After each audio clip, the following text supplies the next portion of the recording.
Y cuando vamos a definir armonía, yo pienso que la ilustración de la música es lo más apropiado. El arte de bien combinar los sonidos. ¿Por qué?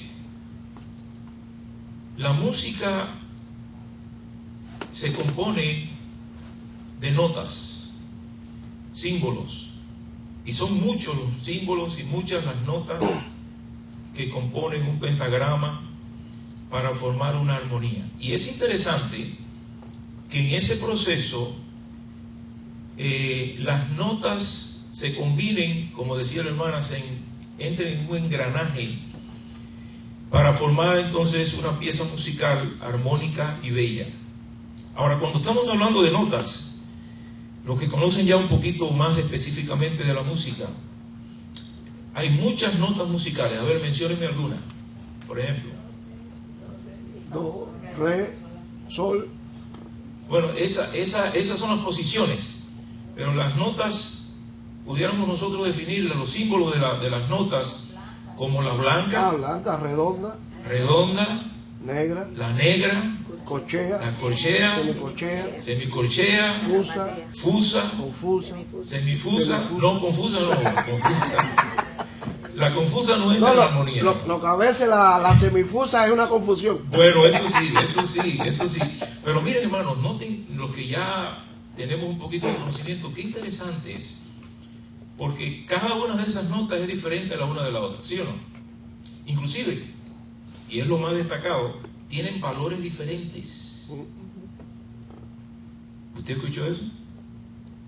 Tienen valores diferentes, no son iguales en valores. Unas son más gorditas que las otras, unas son flaquitas. Algunas cuando las pulsan dan un sonido largo y extenso, y hay otras que nada más que tic y ya. Pero dentro de las notas hay algunos símbolos que se usan también para formar la armonía. Menciónenme por lo menos uno o dos de esos símbolos. El calderón, el silencio. Oiga esa palabra, ese símbolo, el silencio. A ver, dígame otro símbolo. Sostenido, bemol. Es decir, que a veces hay cosas que en la música, ahora voy a llegar a eso. En la música hay situaciones que requieren que la música no se toque en el mismo tono en que la nota lo pide, y entonces se le pone al lado un bemol o otra cosa que se pone, a ver si recuerdo el nombre, que es parecido al bemol pero hacia arriba. ¿Cómo se llama eso? Sostenido. Un sostenido hace que la nota cambie un poquito hacia arriba. El bemol es hacia abajo. ¿Estamos bien ahí? Ok. Y entonces todo ese conjunto de notas y de símbolos están todos dentro de un sistema. ¿Cómo se llama el sistema que aglomera todos esos símbolos? El pentagrama. Pentagrama. El pentagrama son 5 líneas y 4 espacios. Y dentro de ese pentagrama, ahí se acomodan las diferentes notas, los diferentes símbolos, que no olviden, cada símbolo es diferente el uno del otro. Ahora, ¿por qué cuando la música se escribe, a pesar de que son diferentes símbolos, notas musicales, por qué es tan bella? ¿Por qué es tan maravilloso? Combinan los sonidos. Porque música es el arte de bien combinar los sonidos. Mire cómo se acuerda el hermano. Está definiendo el solfeo. El solfeo es el arte de combinar bien los sonidos y el tiempo. Ahora, cuando todo eso está escrito en un pentagrama, todavía queda un elemento muy fundamental para que esa armonía pueda funcionar de una manera apropiada. A ver si ustedes recuerdan qué cosa es. El compás. El compás o la clave. Es decir, clave de sol o clave de fa. Y el compás entonces es en la forma en que se va a tocar esa música, que pudiera ser más rápida, más lenta, 4x4, 2x2, 3 por lo que sea. Pero noten que todo está regido por ciertas leyes, que cuando esas leyes se cumplen y se aplican, vaya, qué belleza, ¿cómo es posible que en tantas cosas diferentes pueda salir una cosa tan bella? Porque están bien combinadas y cada una de ellas cumple su función a su tiempo. A su tiempo. Ejecutar eso es decir, se escribe la música.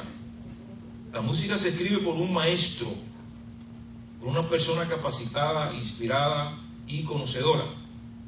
Ejecutarlo corresponde entonces a la persona que se preparó para saber leer eso, llevarlo a algún instrumento y hacerlo, o varios instrumentos, y hacerlo vibrar con armonía. El salmista David era un músico por excelencia, era un músico inspirado. Y él conocía bien esto. De hecho, él tocaba maravillosamente. Cuando David pulsaba el arpa, la armonía que producía alejaba todo lo negativo. Cuando David pulsaba el arpa, la armonía que producía al tocarla alejaba todo lo negativo, incluyendo los espíritus malos. Es decir, que es muy importante, como dice él ahora en este salmo, que nosotros estemos juntos en armonía. Es decir, que formemos parte de un solo bloque, de un pentagrama, bajo una dirección, y que alguien pueda pulsarnos a nosotros, que alguien nos pueda tocar a nosotros, y que nosotros podamos producir una música agradable. Ahora, ¿quién puede tocarnos a nosotros para que nosotros podamos juntos crear una armonía saludable y agradable a los que nos escuchan? Tiene que ser un experto, tiene que ser alguien que sepa lo que debe tocar, cuándo tocarlo, cómo tocarlo. En este caso, ¿a quién ustedes recomendarían para eso? Para que nos toque a nosotros. Yo no sé qué nota tú eres en el pentagrama. No sé si eres una redonda, si eres una blanca, una negra, una corchea, semicorchea, si eres un silencio. ¿Saben? A veces las personas no valoran el silencio, pero el silencio es algo especial en la armonía. Y tiene un uso especial en ciertos momentos. Si tú fueras a definirte dentro de la armonía como una de las notas, ¿qué nota serías? ¿O qué nota tú crees que eres?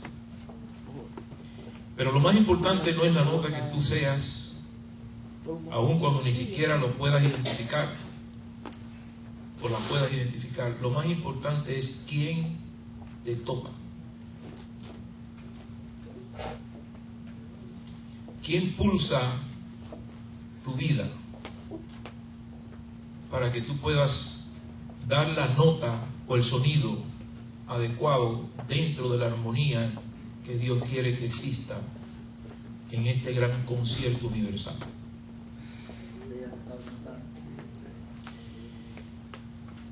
Es irónico, bastante irónico, analizar lo que sucedió en el cielo.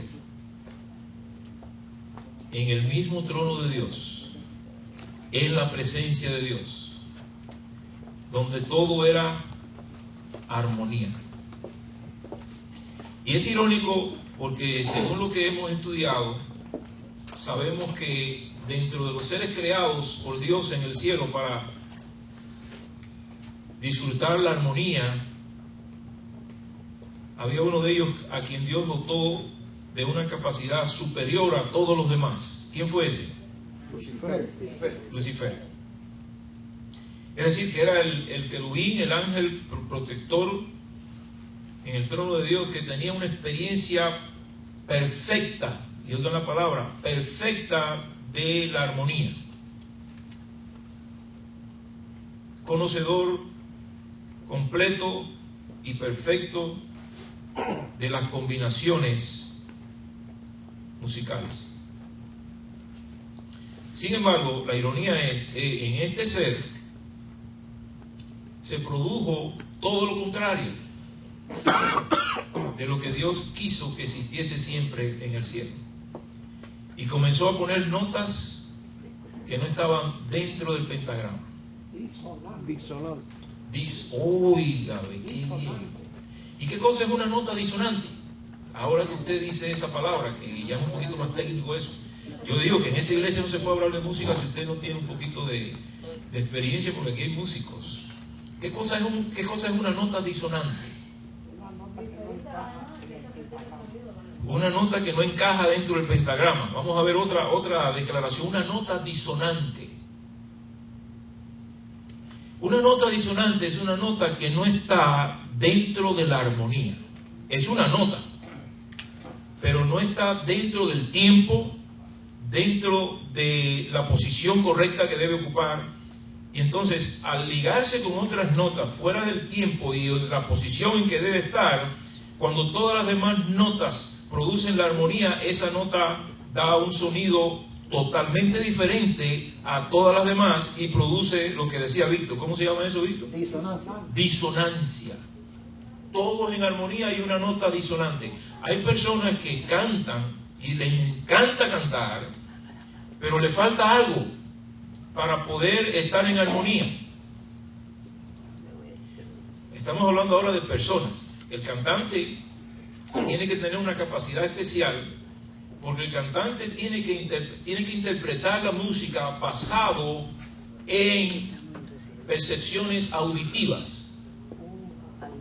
Si la persona no tiene la percepción auditiva clara, es la persona que fácilmente en una congregación que está cantando en armonía produce notas disonantes. ¿Por qué? Porque él está percibiendo un sonido que no es el que todo el mundo está dando. Vamos a ver. No entona. Usted usó la palabra. No entona. ¿Y por qué una persona no entona? ¿Qué es lo que hace que una persona no entone? Por las percepciones que esa persona tiene. Es decir, la persona tiene una percepción o muy baja o muy alta del sonido que recibe. Y ustedes saben que el problema de transmitir un sonido, ustedes lo transmiten. En el caso del piano, el violín o lo que sea, ya el sonido está allí. Bueno, el violín es un poquito más complejo porque usted tiene que tener percepción. Pero en el piano lo que tiene que tener es conocimiento de la posición. Y sencillamente saber que esta nota va a dar y esa nota no va a fallar si el piano está afinado. Porque también hay pianos que están desafinados y crean disonancia. Pero vamos a pensar en un piano perfecto, que está bien afinado. La persona lo único que tiene que saber es la nota que tiene que pulsar, y no tiene que preocuparse por la percepción. Pero los instrumentos como el saxofón, que aunque tiene una nota, pero tiene que afinar un poquito con el labio, el violín, etcétera, la persona tiene que tener percepción. Y ustedes saben por dónde entra la percepción en la persona para poder dar una nota adecuada. Estamos hablando del oído, pero el oído no es suficiente. La persona tiene que tener, y eso es bien complicado, porque nosotros ni siquiera, yo no soy un experto en nada de eso. Yo sé que tengo percepción musical, pero la percepción musical llega a través del oído, pero eso pasa por el cerebro.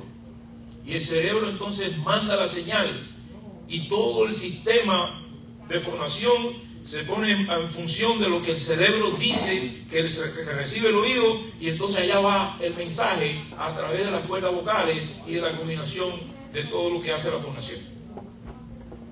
Es decir, que eso no es así tan que ya está hecho todo, tan sencillo. Es decir, que hay una combinación de cosas que son necesarias para que pueda usted dar la nota adecuada cuando percibe el mensaje que llega externo, y usted entonces da la nota que corresponde. Si usted no tiene esa buena percepción, y hay a veces, hermanos, situaciones que a uno le da un poco de pena, porque hay hermanos que les encanta cantar, pero les encanta que es una cosa, yo no sé qué es lo que pasa, que las personas que no tienen buena percepción son los que más les encanta cantar, y cantar fuerte. Sí, porque es una realidad, usted lo oye que van por ir para allá, y oiga, hermano, y están completamente fuera del contexto de la armonía. Y voy a decir, es un desastre. Es un desastre. Y lo que crea es caos, confusión. Y en lugar de usted disfrutar cuán bueno y cuán maravilloso es, lo que usted siente es un deseo de salir corriendo. Yo me pongo del lado de una persona que tiene ese problema, especialmente cuando estamos cantando educadamente, es decir, congregación, eso, pero eso me hiere, es como que me hace daño, porque uno está esperando armonía y lo que oye es otra cosa. Ahora, cuando uno va a practicar armonía, cuando uno va a producir armonía, hay una cosa que es muy importante para producir armonía. ¿Qué cosa ustedes creen que es importante para producir armonía de diferentes notas en compases y demás? Hace falta algo muy elemental. ¿Qué cosa es? Con la parte del conocimiento es la práctica, el ejercicio, para que eso llegue. Y sobre todo, alguien que impulse, alguien que dirija, alguien que pueda guiar la música de una manera adecuada. El mensaje de hoy es: mirad cuán bueno y cuán maravilloso es habitar los hermanos, ¿cómo? Juntos y en armonía. Juntos. Y noten que juntos no es que estemos todos en el mismo lugar. Juntos es que estando todos en el mismo lugar estemos en el pentagrama adecuado y en la línea adecuada, en la posición adecuada y en el tiempo adecuado y en el sonido adecuado, juntos y en armonía. Diferentes notas, diferentes posiciones, pero en armonía. Para esto, lo que el apóstol Pablo recomienda es algo que debemos nosotros practicar como ejercicio para la armonía. Hay dos cosas que quisiera presentar en esta mañana como estudio bíblico en relación con este tópico tan importante de la unidad. El primero está en Colosenses capítulo 3, ayúdenme allí a buscarlo por favor, Colosenses capítulo 3, y subraye eso en su Biblia, versículos del 13 al 15. Pastor, ¿hasta qué tiempo tengo que estar? ¿Eh? Hasta las 1:30. Oh, está bien, entonces voy a alcanzar bien aquí.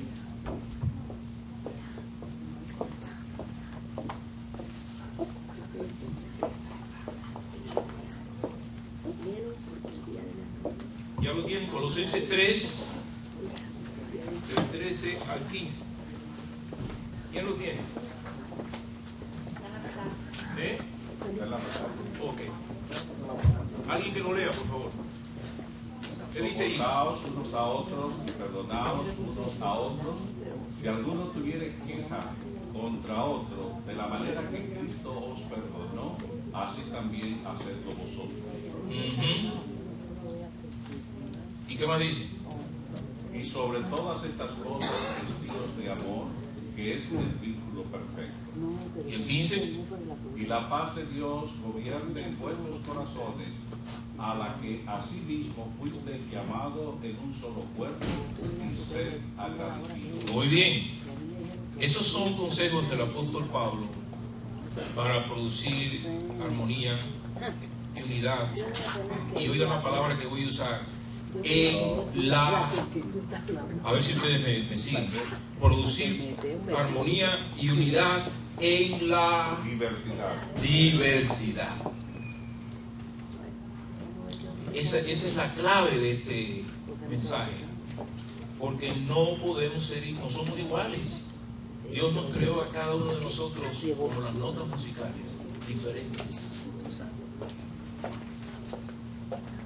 Pero podemos, aunque seamos diferentes, producir armonía, producir unidad de acción, bajo la ejecución, por supuesto, de un maestro.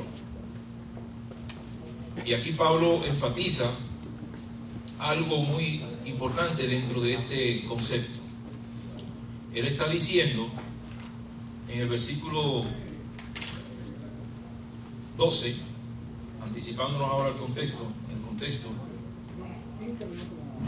dice: vestíos pues, gracias, sí, porque se me corre y tiene nervioso. Gracias, muy amables. Ven lo que es la armonía. Enseguida se pusieron de acuerdo y me adivinaron el pensamiento. Muy bien. Vestíos pues como escogidos de Dios, santos y amados, de entrañable, ¿qué cosa?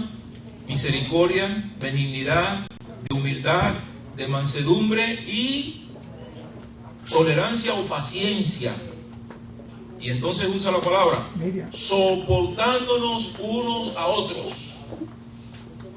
Es decir, que además de tener esos atributos divinos como escogidos de Dios, santos y amados, y ustedes saben que santo no es que usted es una persona perfecta, santo es una persona que está dedicada a Dios, y amados, de entrañable misericordia, que eso es un elemento muy especial en la armonía. Entrañable misericordia. ¿Qué cosa es misericordia, de paso? Es recibir algo que usted no merece, correcto, perfecto, muy buena definición. De benignidad, de humildad, de mansedumbre y paciencia. Es decir que en este concierto de la vida, la paciencia es necesaria para poder producir armonía. Muy necesaria. Y ahora dice, soportándoos unos a otros y perdonándonos unos a otros, si alguno tuviere, ¿qué cosa? Queja. De la manera en que Cristo os perdonó, así también hacedlo vosotros. La palabra aquí es soportándoos. En el proceso de producir armonía, el que está al frente de un concierto o de una orquesta o de un grupo musical tiene que tener paciencia y tiene que saber soportar para poder lograr al final los resultados de la armonía. Como le decía anteriormente, a veces yo he tenido que organizar algún grupo de más y la paciencia, hay que tener mucha paciencia. Hay personas que no entienden la armonía y uno tiene que ser paciente, hay que soportarlo y hay que ayudarle y hasta reunirse con esa persona aparte de decirle ve por allá o ven por acá y yo te voy a enseñar eso, porque la persona en el momento en que está el grupo no capta el mensaje y siempre da notas disonantes. Entonces uno tiene que decirle no, hay que darle ahí, darle hasta que la persona aprende el mensaje de la música y entonces ya. Hay que tener paciencia con esa persona, hay que soportar a esa persona en el vínculo de la paz y del amor y de la unidad. Esto nos lleva a otro versículo del apóstol Pablo, que se encuentra en Efesios capítulo 4, donde él vuelve a enfatizar la misma verdad. Y vamos a leerlo allí, Efesios capítulo 4.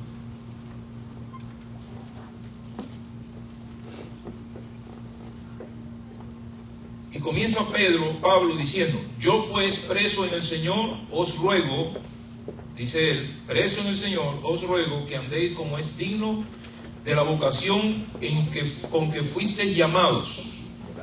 Y vuelve a reiterar lo que dijo anteriormente en Colosenses. Y dice, con toda, ¿qué cosa? Humildad y ¿qué más?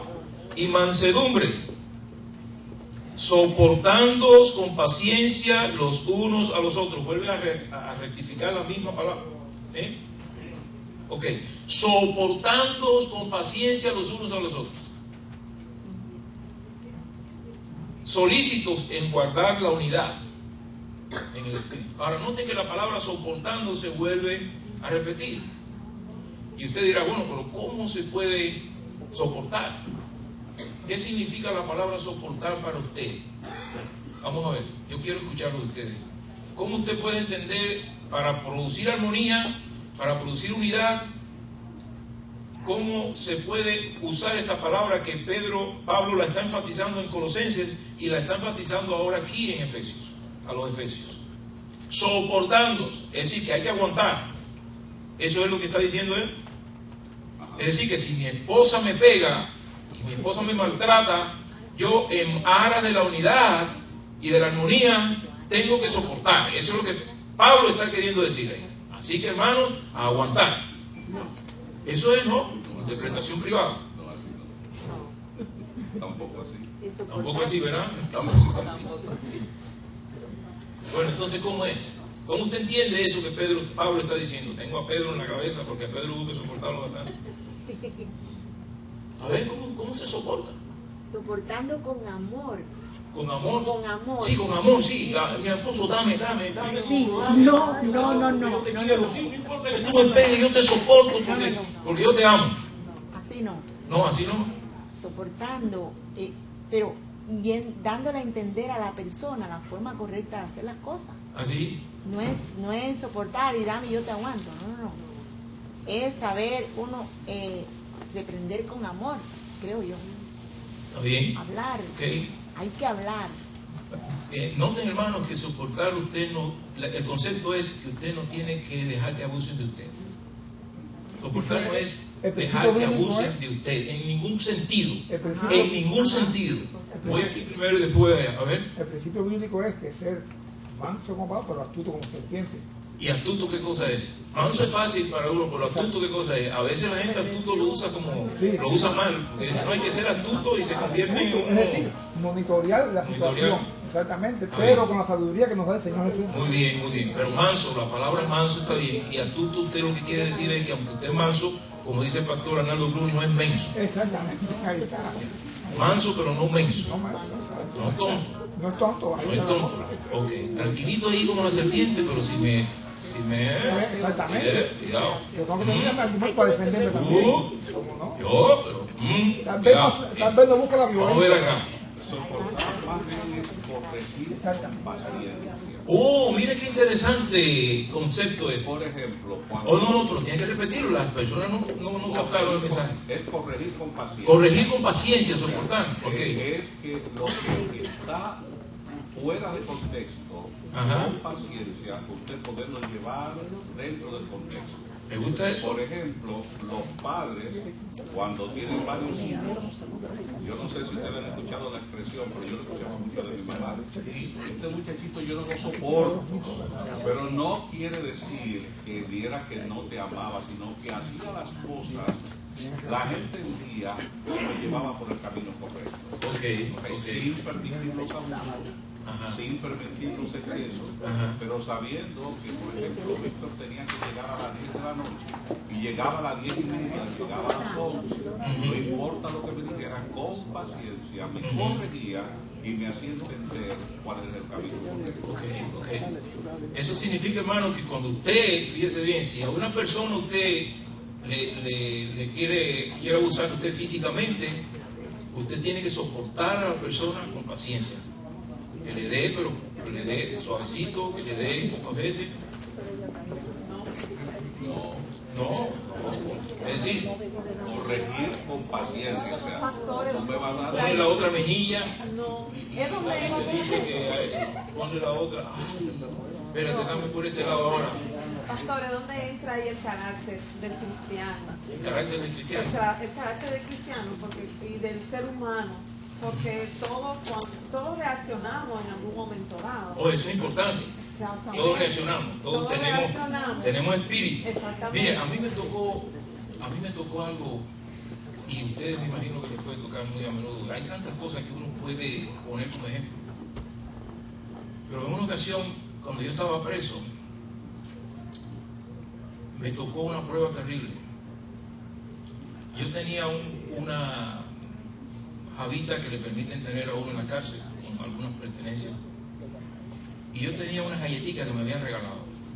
Me habían regalado un niño que se la daban a ellos por una cuota especial para niños, y ese niño se las quitó para mandármela a mí. Y cuando me fueron a visitar, me llevaron esas galletitas, y a mí me dio un sentimiento tan grande que yo no me podía comer esas galletitas, porque así ese niño se quitó esas galletitas.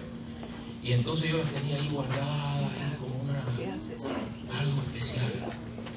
Y un día que regresamos del trabajo que nos hacían realizar, voy a mi javita a buscar otra cosa y veo que las galletitas se perdieron.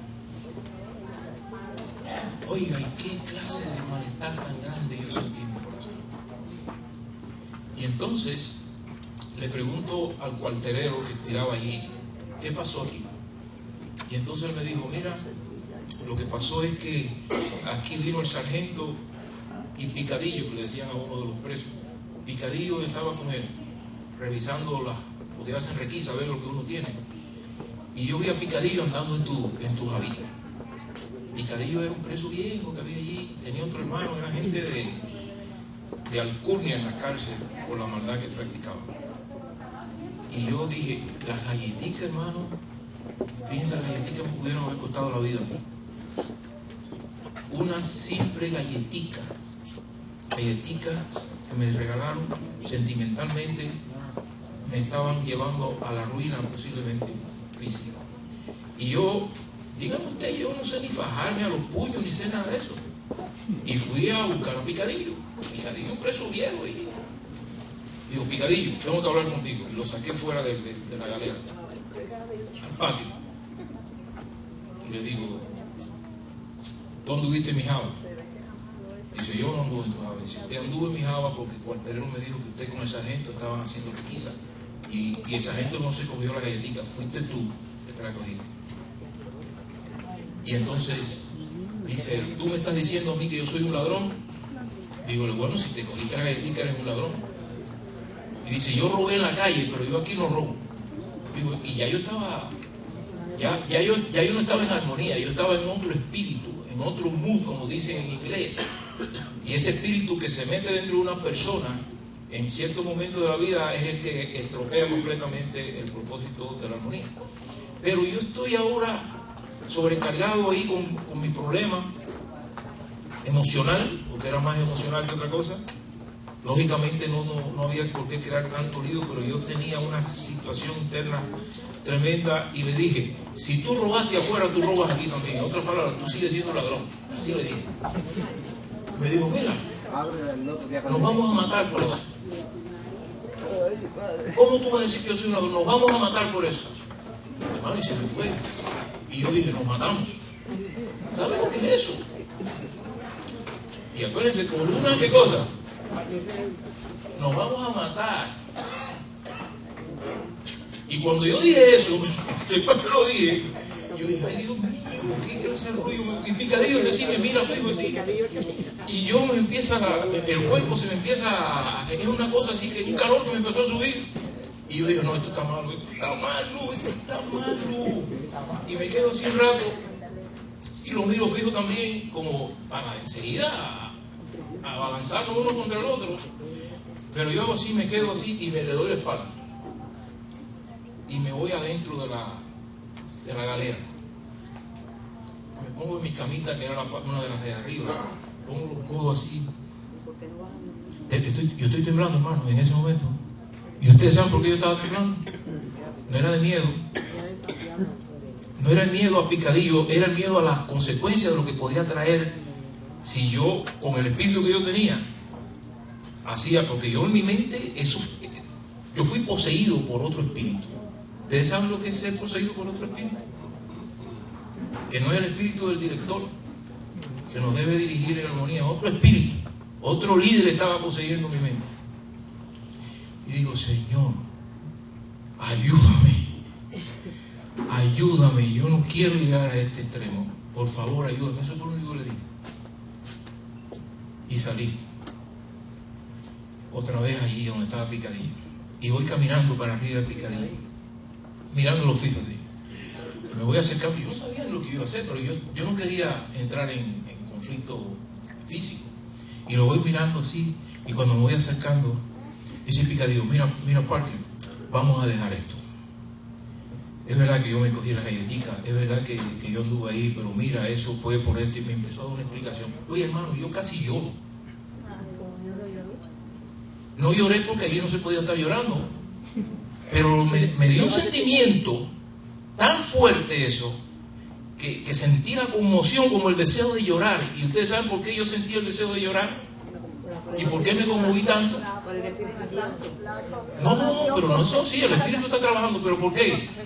Porque el hermano, el señor Picadillo, reconoció su falta, la confesó y me conmovió. Y ya las galletitas se olvidaron, y ya todo se pasó, y ya y nos abrazamos, y él me dijo, perdóname, la verdad que yo fallé, y que digo, no, Picadillo, yo lo único que quería que tú confesaras que me lo habías hecho, porque esas galletitas que le conté, y bueno, terminamos en paz el proceso de la prisión. Por lo tanto, cuando estamos hablando de soportarnos los unos a los otros, eso está condicionado a ciertos mecanismos que la palabra de Dios establece para podernos soportar. Y para podernos soportar tenemos que ser mansos y ser humildes.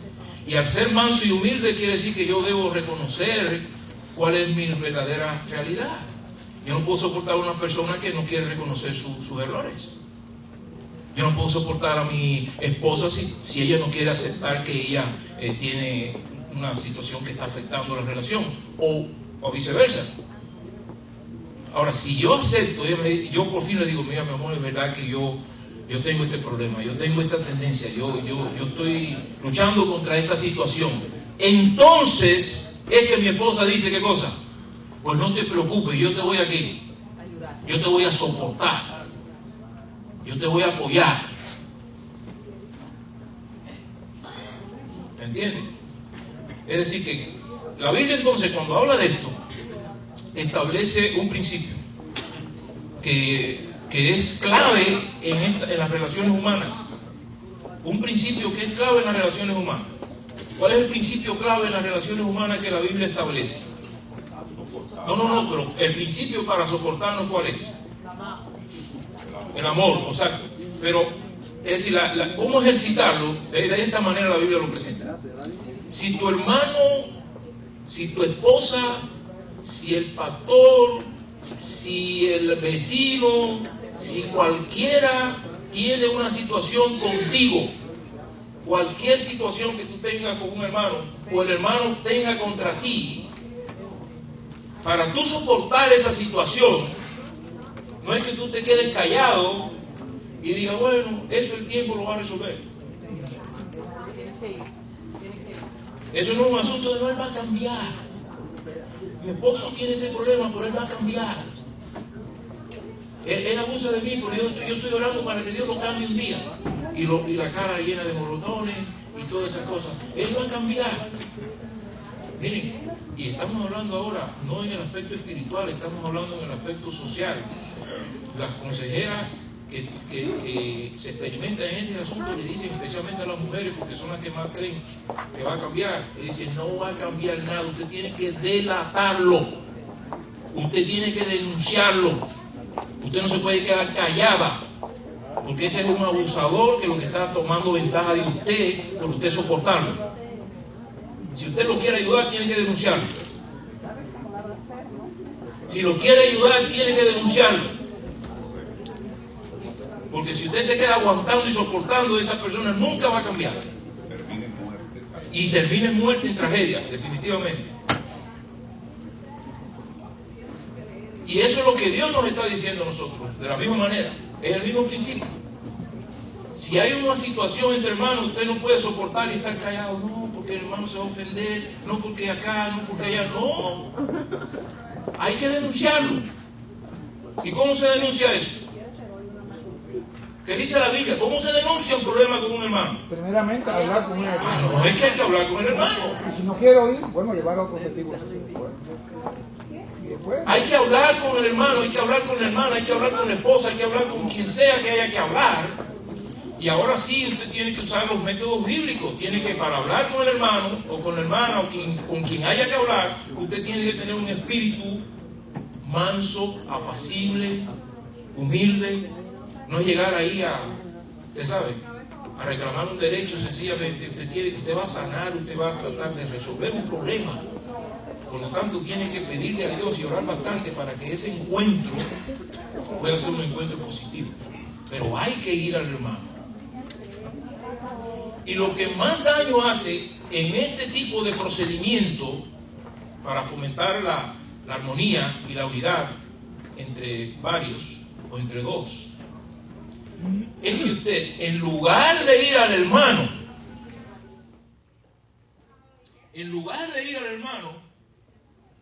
para hablar con él o con ella sobre el tema, usted se va